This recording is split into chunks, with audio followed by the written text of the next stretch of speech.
ओम नमः शिवाय, हर हर महादेव, जय सूर्यदेव महाराज। भक्तों, सूर्यदेव को जल देते समय बोल देना, इन 3 शब्दों को फूटी किस्मत भी चमक जाएगा, खुल जाएंगे। बंद किस्मत के दरवाजे, धन दौलत की कभी कमी नहीं होगी, हर इच्छा मनोकामना होगी पूरी। भक्तों, आज का वीडियो आपकी किस्मत को इतनी तेजी से बदल सकता है कि आप खुद हैरान रह जाएंगे।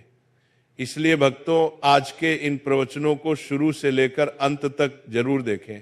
कहते हैं भगवान सूर्यदेव को जल चढ़ाने का एक ऐसा रहस्य है जिसे अगर किसी ने जान लिया और सही भावना से कर लिया तो उसकी हर मनोकामना पूरी हो जाती है। लेकिन सबसे बड़ा रहस्य यह है कि जल चढ़ाते समय सिर्फ हाथ नहीं उठते, भाग्य उठता है। सिर्फ तांबे के लोटे से जल नहीं बहता, आपकी जिंदगी की सारी रुकावटें बहने लगती हैं। साथियों, जब आप सुबह सुबह पूर्व दिशा की ओर मुंह करके सूर्यदेव को जल अर्पित करते हैं तो उस समय आपका मन, आपकी आत्मा और आपकी भावनाएं पूरी तरह से ईश्वर से जुड़ जाती है। उस समय जो शब्द आपकी जुबान से निकलते हैं वही ब्रह्मांड में कंपन पैदा करते हैं और आपकी किस्मत में चमत्कार शुरू होते हैं। आज मैं आपको 3 ऐसे दिव्य शब्दों का रहस्य बताने आया हूं जिन्हें आपको सिर्फ बोलना है। बस बोलते समय मन साफ होना चाहिए, भावनाएं सच्ची होनी चाहिए और आपका विश्वास अटूट होना चाहिए। भक्तों, इन 3 शब्दों में इतनी शक्ति है कि कहते हैं असंभव भी संभव हो जाता है। मन की मन्नतें, रुके हुए पैसे, बिगड़े हुए काम, टूटे हुए रिश्ते, सब कुछ धीरे धीरे ठीक होने लगता है। पर याद रहे, ये शक्ति उन्हीं को मिलती है जो अपने इरादों को पवित्र रखते हैं और सूर्यदेव के सामने सिर झुकाकर विनम्रता से प्रार्थना करते हैं। इसीलिए साथियों, कल से ही नहीं, अभी से ही अपने मन ऋतु का प्रार्थना करते हैं। मैं निश्चय कर लो कि जब भी सूर्यदेव को जल दोगे, इन दिव्य 3 शब्दों को जरूर बोलोगे, आपकी किस्मत खुद आपकी ओर दौड़ी चली आएगी और जीवन में ऐसा सुकून मिलेगा जो आपने कभी महसूस नहीं किया होगा। अब जरा सोचो, हर दिन जब सूरज उगता है तो सबसे पहले उसकी किरणें धरती को छूती हैं। वे पेड़ों को, नदियों को, पहाड़ों को और फिर हमारे शरीर को ऊर्जा देती हैं। उसी प्रकार जब हम सूर्य देव को जल अर्पित करते हैं तो वह किरणें हमारे मन, हमारे कर्म और हमारे भाग्य को भी प्रकाशित कर देती है। प्रेमानंद जी महाराज कहते हैं कि जो व्यक्ति नित्य सूर्य को जल चढ़ाता है उसके जीवन में कभी भी दरिद्रता नहीं आती, क्योंकि सूर्य ही तो लक्ष्मी के पति हैं, भगवान विष्णु का स्वरूप है। और जहां विष्णु का तेज होता है वहां लक्ष्मी अपने आप आती है। अब प्रश्न उठता है कि जब हम सूर्यदेव को जल अर्पित करते हैं तो कौन से मंत्र बोलने चाहिए? तो सुनो मेरे प्रिय भक्तों, 3 ऐसे मंत्र हैं जिन्हें बोलने मात्र से ही जीवन के सारे दोष मिट जाते हैं, गरीबी का नाम और निशान मिट जाता है और जीवन में एक अद्भुत तेज, एक दिव्यता भर जाती है। दोष में परेशान नहीं करता रहा। पहला मंत्र है घृणी सूर्य नमः। इसका अर्थ है, हे प्रभु सूर्यदेव, आप में जो घृणा यानी तेजस्विता, ऊर्जा और ज्ञान का प्रकाश है, मैं उस ऊर्जा को नमन करता हूं। जब आप यह मंत्र बोलते हैं तो आपके शरीर के भीतर की नकारात्मक ऊर्जा नष्ट होती है, आलस्य, अज्ञान और मानसिक अंधकार दूर होता है। दूसरा मंत्र है सूर्य नमः। यह मंत्र सबसे प्राचीन और सरल है, लेकिन इसकी शक्ति अपार है। इस मंत्र को बोलते समय जब आप सूर्य को जल चढ़ाते हैं तो जल की धारा के साथ आपके कर्म भी पवित्र होते हैं, आपके जीवन के दोष धीरे धीरे समाप्त होने लगते हैं। तीसरा मंत्र है उरादित्याय नमः। आदित्य यानी जो सबका पिता है, जो सबको जीवन देता है। जब आप ये मंत्र बोलते हैं तो ये केवल सूर्य देव की पूजा नहीं है, बल्कि सृष्टि के हर जीव की आराधना है। प्रेमानंद जी महाराज कहते हैं, सूर्य को जल देना मतलब अपने भीतर की कृतज्ञता को जगाना। जो इंसान सूर्य देव को प्रणाम करता है उसके जीवन में कभी अंधकार नहीं रहता। अब बात आती है विधि की। सुबह ब्रह्म मुहूर्त में उठिए, यानी सूर्योदय से लगभग आधा घंटा पहले सबसे पहले स्नान कीजिए, अपने शरीर को और मन को शुद्ध कीजिए। फिर एक तांबे के लोटे में जल भरिए, उसमें थोड़ा सा लाल फूल, थोड़ा सा अक्षत, चावल और अगर संभव हो तो लाल चंदन की एक बूंद डाल दीजिए।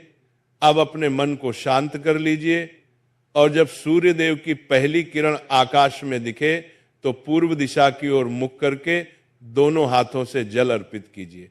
ध्यान रखिए जल की धारा पतली और निरंतर होनी चाहिए ताकि सूर्य की किरणें उस जल से छनकर आपके नेत्रों और मस्तिष्क पर पड़े।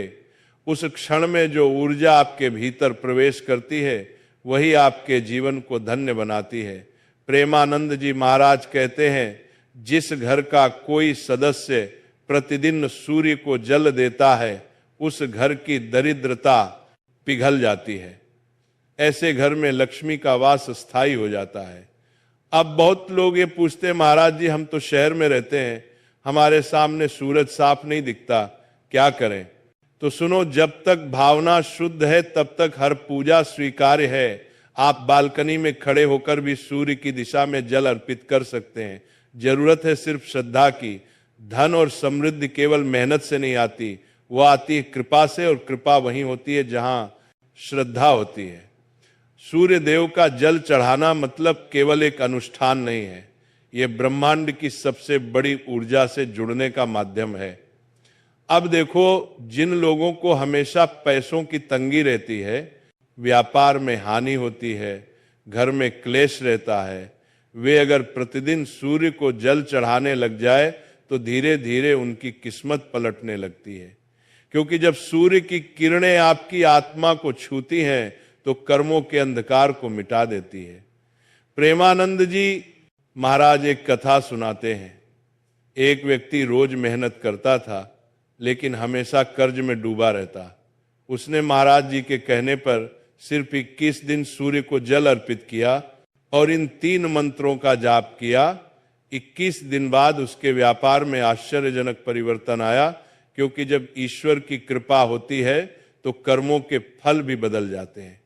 तो मेरे प्यारे भाइयों और बहनों, यदि आप चाहते हैं कि आपके जीवन में कभी अभाव न आए तो आज से ही ये संकल्प लीजिए कि प्रतिदिन सूर्य को जल अर्पित करेंगे। मंत्र उच्चारण के साथ भावना रखिए कि हे प्रभु, मेरे भीतर का अंधकार मिटा दो, मेरे कर्मों में प्रकाश भर दो। देखना 1 महीने के अंदर ही जीवन में परिवर्तन आ जाएगा, क्योंकि सूर्य केवल आकाश में नहीं है, वो आपके भीतर भी है, आपके हृदय में, आपके कर्मों में, आपके विश्वास में। सूर्य को जल देना मतलब खुद के भीतर की ऊर्जा को जगाना। जब यह ऊर्जा जागृत होती है तो आलस्य खत्म होता है, जीवन में गति आती है और लक्ष्मी का प्रवेश अपने आप होता है और फिर हमारे शरीर को ऊर्जा देती है। उसी प्रकार जब हम सूर्य देव को जल अर्पित करते हैं तो वो किरणें हमारे मन, हमारे कर्म और हमारे भाग्य को भी प्रकाशित कर देती हैं। प्रेमानंद जी महाराज कहते हैं कि जो व्यक्ति नित्य सूर्य को जल चढ़ाता है उसके जीवन में कभी भी दरिद्रता नहीं आती, क्योंकि सूर्य ही तो लक्ष्मी के पति हैं, भगवान विष्णु का स्वरूप है। और जहां विष्णु का तेज होता है वहां लक्ष्मी अपने आप आती है। अब प्रश्न उठता है कि जब हम सूर्य देव को जल अर्पित करते हैं तो कौन से मंत्र बोलने चाहिए? तो सुनो मेरे प्रिय भक्तों, 3 ऐसे मंत्र हैं जिन्हें बोलने मात्र से ही जीवन के सारे दोष मिट जाते हैं, गरीबी का नामो निशान मिट जाता है और जीवन में एक अद्भुत तेज, एक दिव्यता भर जाती है। दोष में परेशान नहीं करता रहा। पहला मंत्र है घृणी सूर्य नमः।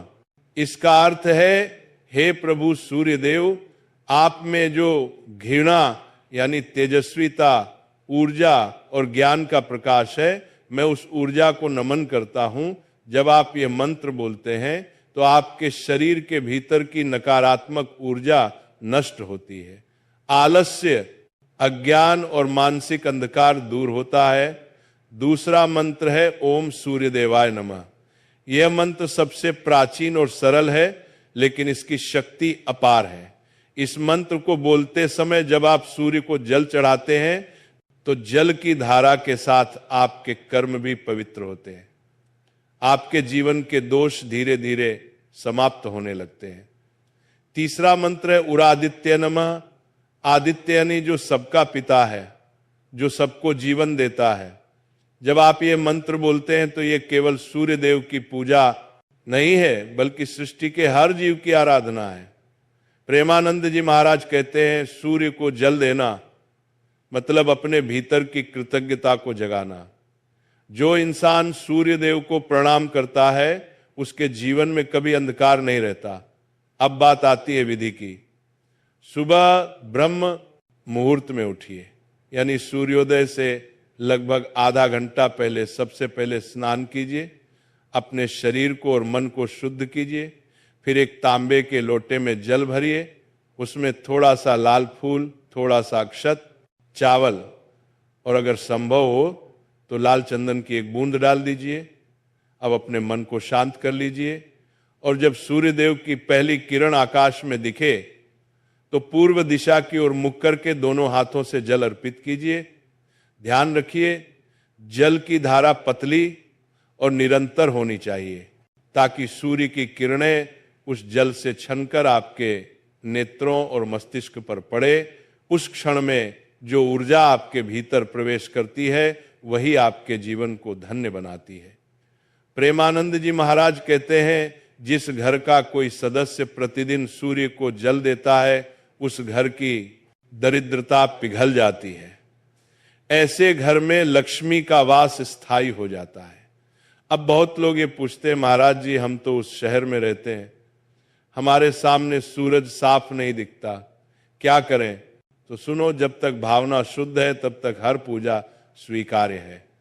आप बालकनी में खड़े होकर भी सूर्य की दिशा में जल अर्पित कर सकते हैं। जरूरत है सिर्फ श्रद्धा की। धन और समृद्धि केवल मेहनत से नहीं आती, वो आती है कृपा से, और कृपा वहीं होती है जहां श्रद्धा होती है। क्या आप भी सुबह उठते ही सबसे पहले झाड़ू लगाते हैं? तो आप कान खोलकर सुन लो, नहीं तो माता लक्ष्मी हमेशा के लिए चली जाएगी। आपको झाड़ू के बारे में बताते हैं कुछ महत्वपूर्ण बातें जो आपके लिए जानना बहुत आवश्यक है। टूटी हुई झाड़ू का क्या करें और इसका कौन सा सरल उपाय आपको करोड़पति भी बना सकता है? टूटी हुई झाड़ू को फेंकने से पहले ये वीडियो जरूर देखें। क्या आप जानते हैं कि झाड़ू 3 तरह की होती है? ये बात बहुत कम लोग जानते हैं, मगर ये सच है कि घर में रखी हुई झाड़ू भी आपके भाग्य को प्रभावित कर सकती है। अगर झाड़ू सही तरीके से न रखी जाए तो ये माता लक्ष्मी को घर में आने से भी रोक सकती है। इस वीडियो में हम आपको बताएंगे कि कौन सी झाड़ू शुभ होती है और कौन सी अशुभ। प्लास्टिक की झाड़ू, सीखों वाली झाड़ू और फूल वाली झाड़ू, इनमें से कौन सी झाड़ू आपके घर के लिए ठीक है और कौन सी आपके घर में दरिद्रता ला सकती है, यह सब आपको यही पता चलेगा। कई लोगों के मन में यह सवाल भी होता है कि झाड़ू घर की बहू लगाए या काम वाली बाई। इसका जवाब भी हम आपको देंगे, क्योंकि झाड़ू सिर्फ सफाई का सामान नहीं है, बल्कि इसे शास्त्रों में माता लक्ष्मी का प्रतीक माना गया है। झाड़ू अगर सही तरीके से इस्तेमाल की जाए तो ये इंसान को मालामाल बना सकती है, लेकिन अगर झाड़ू से जुड़ी कुछ गलतियां कर दी जाए तो वही इंसान कंगाल भी हो सकता है। हमारे शास्त्रों में झाड़ू से जुड़े कई शगुन और अपशगुन बताए गए हैं। झाड़ू को लेकर कुछ काम बिल्कुल नहीं करने चाहिए, वरना जीवन में परेशानियां आने लगती हैं। झाड़ू को सही दिशा में और सही ढंग से रखना बहुत जरूरी है, वरना यह माता लक्ष्मी की बहन अलक्ष्मी को आकर्षित करती है, जो कि दरिद्रता और संकटों की प्रतीक मानी जाती है। अगर आपके जीवन में बार बार समस्याएं आ रही हैं, एक परेशानी जाती नहीं और दूसरी खड़ी हो जाती है, तो हो सकता है इसके पीछे आपके घर में राखी हुई झाड़ू की स्थिति भी एक कारण हो।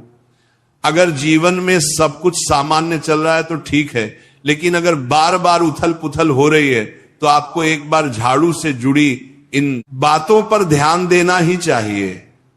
झाड़ू से जुड़ी ये सारी बातें आपके जीवन की दिशा बदल सकती हैं अगर आप उन्हें समझें और अपनाएं। तो चलिए जानते हैं कि झाड़ू का सही इस्तेमाल कैसे करें ताकि आपके जीवन में सुख, शांति और समृद्धि बनी रहे। जब आपके जीवन में एक परेशानी खत्म नहीं होती कि तभी दूसरी शुरू हो जाती है और घर में धन का लगातार नाश होता जा रहा होता है। आमदनी कम और खर्चे ज्यादा होते हैं तो समझ लीजिए कि कहीं ना कहीं कुछ चीजें हमारे जीवन में ठीक नहीं चल रही। ऐसे हालात में हमें कुछ बातों का ध्यान रखना बहुत जरूरी हो जाता है। कई बार हम खुद ही अपने घर में नेगेटिव एनर्जी को बढ़ावा दे रहे होते हैं और हमें इसका पता भी नहीं चलता। इनमें से एक अहम चीज है झाड़ू। जी हां, झाड़ू जो दिखने में तो एक आम चीज लगती है, लेकिन इसका असर हमारे जीवन और घर की ऊर्जा पर बहुत गहरा होता है। झाड़ू अगर सही समय पर और सही तरीके से इस्तेमाल की जाए तो ये घर में पॉजिटिव एनर्जी ला सकती है, लेकिन अगर इसका गलत समय पर या लापरवाही से उपयोग किया जाए तो गरीबी और दरिद्रता को आने में देर नहीं लगती। आज के समय में ज्यादातर लोग मॉडर्न लाइफस्टाइल जी रहे हैं, नौकरियां हैं, समय की कमी है और इसी भाग दौड़ में अक्सर लोग ध्यान नहीं दे पाते कि घर में क्या हो रहा है। लेकिन सच तो यह है कि जब से ये दुनिया बनी है तब से लेकर आज तक ऐसा कोई घर नहीं रहा जहां झाड़ू का इस्तेमाल ना हुआ हो। फर्क सिर्फ इतना है कि कुछ लोग इसे सही तरीके से इस्तेमाल करते हैं और कुछ गलत, और इसी से तय होता है कि घर में सुख आएगा या दुख। बहुत से लोग झाड़ू को सही जगह नहीं रखते, उसे कहीं भी टिका देते हैं, उल्टा सीधा समय देखकर झाड़ू लगा देते हैं, जिससे घर में नेगेटिविटी फैलती है। हम आपको यही सुझाव देंगे कि अगर सुबह झाड़ू लगाना आपके लिए मुश्किल है तो कम से कम शाम को झाड़ू जरूर लगाएं। घर में गंदगी जमा ना होने दें, और अगर आपने कचरा इकट्ठा कर लिया है तो उसे शाम के बाद घर से बाहर ना फेंकें, क्योंकि यह भी अशुभ माना जाता है। अब बात आती है झाड़ू खरीदने की। आपको यह भी जानना जरूरी है कि झाड़ू किस पक्ष में और किस दिन खरीदनी चाहिए। कुछ दिन ऐसे होते हैं जब झाड़ू खरीदना अशुभ माना गया है। इन बातों को ध्यान में रखकर अगर आप झाड़ू का इस्तेमाल करते हैं तो यकीन मानिए आपके घर की परेशानियां धीरे धीरे कम होने लगेंगी और सुख समृद्धि के द्वार खुलने लगेंगी। कौन से दिन आपको झाड़ू को खराब होने के बाद अपने घर से बाहर फेंकना है और कौन से दिन आपको नई झाड़ू का प्रयोग करना है, सबसे पहले हम आपको बताते हैं। नई झाड़ू निकालने के लिए घर में सबसे शुभ दिन होता है शनिवार का दिन। आप झाड़ू जब भी खरीद कर लाए तो उस झाड़ू का उपयोग सबसे पहले आपको शनिवार के दिन करना है। आपने उसको जब भी खरीदना हो उसमें कोई दिक्कत नहीं है, लेकिन आपको उसको खरीदना है तो आपके कुछ बातों को ध्यान रखना है। जब भी आप झाड़ू खरीदे, सोमवार, मंगल, बुध, बृहस्पति, शुक्र, शनिवार, एक सप्ताह में 7 दिन होते हैं। सोमवार, बुधवार, गुरुवार और शुक्रवार ये सौम्यवार माने जाते हैं। इस दिन आपको भूलकर भी झाड़ू नहीं खरीदनी है। आपको रविवार, मंगलवार और शनिवार ये क्रूरवार होते हैं। इस दिन झाड़ू खरीदना हमारे लिए बहुत ही ज्यादा फायदेमंद होता है। दीपावली पर या फिर कोई भी त्योहार के दिन अगर आप झाड़ू खरीदेंगे, अपने घर में लेकर आएंगे तो ये आपके लिए कितना शुभ और लकी होगा कि आपने सोचा ही नहीं होगा। झाड़ू हमेशा कड़े वारों में ही आपको खरीदनी है।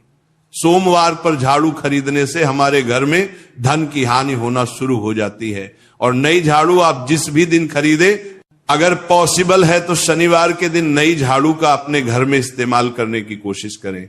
यह आपके लिए धन संपदा के आगमन का स्रोत बनेगी। अब आपको बताएंगे कि कौन से कोने में हमें झाड़ू को रखना चाहिए, कौन से ऐसे कोने हैं जहां पर झाड़ू को भूलकर भी नहीं रखना है। हम जिसको पूजा रूम बनाते हैं, ईशान कोण हमारा जो नॉर्थ ईस्ट कोण होता है, जिसको हम ईशान कोण कहते हैं, उसमें कभी भी आपको झाड़ू नहीं रखनी है। वहां पर पूजा का स्थल होता है और खासकर पूजा रूम में आपको बिल्कुल भी झाड़ू को नहीं रखना चाहिए। वरना अगर आप झाड़ू रखते हैं तो आपका जो देव स्थान होता है वहां देव आगमन में बहुत सारी मुश्किलें आना शुरू हो जाती हैं और आपके घर में दुर्भाग्य चलकर आता है और आपके घर में नेगेटिविटी प्रवेश करने लग जाती है। इसे बिल्कुल गांठ मारकर बांध ले कि आपको भूलकर भी ईशान कोण में झाड़ू को नहीं रखना है। अब आप लोग सब सोच रहे होंगे कि ईशान कोण में झाड़ू को ना रखें तो फिर कहां पर हम झाड़ू को रख सकते हैं। तो झाड़ू रखने का सबसे अच्छा स्थान है घर का दक्षिण पश्चिम कोण, यानी कि साउथ वेस्ट कॉर्नर, जिसको हम नेतृत्व कोण भी कहते हैं। नेतृत्व कोण में अगर आप झाड़ू रखेंगे तो इससे माना जाता है कि माता लक्ष्मी का आपके घर में वास होना शुरू हो जाता है, माता लक्ष्मी आपके घर में आने लग जाती हैं। ऐसा माना जाता है कि नेतृत्व कोण घर के मालिक का स्थान माना जाता है। इसलिए नेतृत्व कोण में अगर आप झाड़ू रखेंगे तो आपके घर का जो मालिक होता है वह दिन दुगनी रात चौगुनी तरक्की करता है। अब बात करते हैं कि घर में झाड़ू कौन से समय पर लगाना चाहिए। घर में झाड़ू लगाने, पोछा लगाने का आखिर में क्या उचित समय है। हमारे वेद पुराणों में 4 समय बताए जाते हैं। जो व्यक्ति रात के समय में झाड़ू लगाता है उसके घर में दरिद्रता अपने पैर पसार लेती है। आजकल की मॉडर्न युग में अगर पॉसिबल नहीं है, आपके साथ मजबूरी है, तो आपको बहुत सोच विचार करने की जरूरत है। घर को साफ रखना ताकि माता लक्ष्मी हमारे घर में अपने आप वास करने लग जाए, माता लक्ष्मी उस घर में अपना निवास स्थान बना पाए। लक्ष्मी का निवास स्थान बनाने के लिए उन्हें साफ स्वच्छ जगह चाहिए होती है। इसीलिए घर में माता लक्ष्मी के रहने के लिए साफ सुथरा स्थान चाहिए होता है। अगर आप झाड़ू को रात में लगाएंगे, आपकी बहुत बड़ी मजबूरी है जिसके कारण आपको रात में झाड़ू लगाना पड़ रहा है, तो आपको क्या करना है, कचरा बाहर नहीं फेंकना है। झाड़ू लगाते समय कभी भी पांव से झाड़ू को भूलकर भी स्पर्श नहीं करना है। अगर गलती से पांव से झाड़ू स्पर्श भी हो जाए तो उसे छूकर क्षमा मांग लेना चाहिए। ऐसा माना जाता है कि झाड़ू को पैर लगाने से माता लक्ष्मी हमारे घर में चलकर नहीं आती है, बल्कि उनके स्थान पर लक्ष्मी हमारे घर में स्थान बना लेती हैं। ये सुनने में बहुत अजीब लगता है, लेकिन अगर हम वैज्ञानिक दृष्टि से देखें तो जब हमारा पैर झाड़ू से लगता है तो झाड़ू से कीटाणु हमारे शरीर में लग सकते हैं। आपने अक्सर सुना होगा घर पर हमारे माता पिता को डांटते हुए कि झाड़ू को पांव मत लगाओ, तो वो इसीलिए कहते हैं क्योंकि झाड़ू को धर्म से जोड़कर देखा जाता है। असल बात क्या है, जब आप झाड़ू को पैर लगाएंगे आपके पैर गंदे हो जाएंगे, और झाड़ू को पांव लगाने से माता लक्ष्मी का अपमान माना जाता है। जब आप झाड़ू को पांव लगाते हैं तो माता लक्ष्मी आपसे रुष्ट हो जाती है। और उसी तरह आपके घर में कीटाणु आपके पूरे घर में पांव में लगकर फैल जाती हैं, क्योंकि आप पूरे घर में घूमते हैं। कभी भी झाड़ू में पांव नहीं लगाना है। झाड़ू में अगर पांव लग गया तो तुरंत ही धोना जरूर चाहिए। शाम को सूर्यास्त होने से पहले झाड़ू की मिट्टी को कभी भी घर से बाहर नहीं फेंकना चाहिए। शास्त्रों में इस मिट्टी को मात्र मिट्टी नहीं माना जाता, और इसे घर के बाहर निकलने पर माता लक्ष्मी हमारे घर से सदा के लिए बाहर चली जाती हैं और उनकी जगह उनकी बहन लक्ष्मी का प्रवेश हो जाता है। ध्यान रखें, हमेशा ही घर में झाड़ू को छुपा कर रखना चाहिए। आपको भूल कर भी कभी भी खुले स्थान में झाड़ू को नहीं रखना है। अगर आप झाड़ू को खुला स्थान में रखेंगे तो उसे बहुत बड़ा अपशगुन माना जाता है। इसीलिए हमेशा प्रयत्न करें कि आप अपने घर में झाड़ू को ऐसी जगह छुपा कर रखें जहां पर बाहर वाले की नजर आपके झाड़ू पर ना पड़े।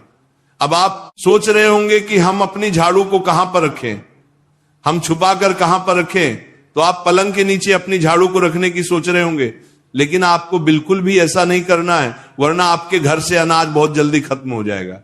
इसीलिए आपको घर में पलंग के नीचे झाड़ू नहीं रखनी है। साथ ही साथ स्वास्थ्य संबंधी परेशानियां आपके घर में जन्म ले लेंगी। अगर कोई बच्चा अचानक घर में झाड़ू लगाने लग जाए तो समझिए कि आपके घर में मेहमान आने वाले हैं। ये सब हमारे झाड़ू से जुड़े हुए शगुन और अपशगुन है। सूर्य से पहले घर में नियमित रूप से पोछा लगाने से आपके घर में माता लक्ष्मी का निवास होने लग जाता है। लेकिन पुराने समय की एक मान्यता ऐसी भी है कि गुरुवार के दिन घर में पोछा न लगाए, ऐसा करने से माता लक्ष्मी हमसे रुष्ट होकर चली जाती है। शेष सभी दिनों में आप पोछा लगा सकते हैं। आज के जमाने में मुमकिन नहीं है। ध्यान रखना कि आज कौन सा दिन है और कल कौन सा दिन होगा। तो अगर आप बहुत ज्यादा मानते हैं तो आप इस चीज में थोड़ा ध्यान दे सकते हैं। पोछा लगाने वाले पानी में कोशिश करें कि रोज 1 चम्मच या आधा चम्मच अपने पॉट में नमक डालें। नमक तो बहुत सस्ता आता है। आप बाजार से समुद्री वाला खचा नमक लेकर आए और अपने डिब्बे में भर कर रख लें और उसमें आप 1-2 चम्मच अपने पोछा लगाने वाले पानी में डालें। आप पूरे घर में पोछा लगाएंगे तो आपके घर में सदैव सुख समृद्धि बनी रहेगी। आपको शनिवार रविवार जब भी आपको दिन याद ना आए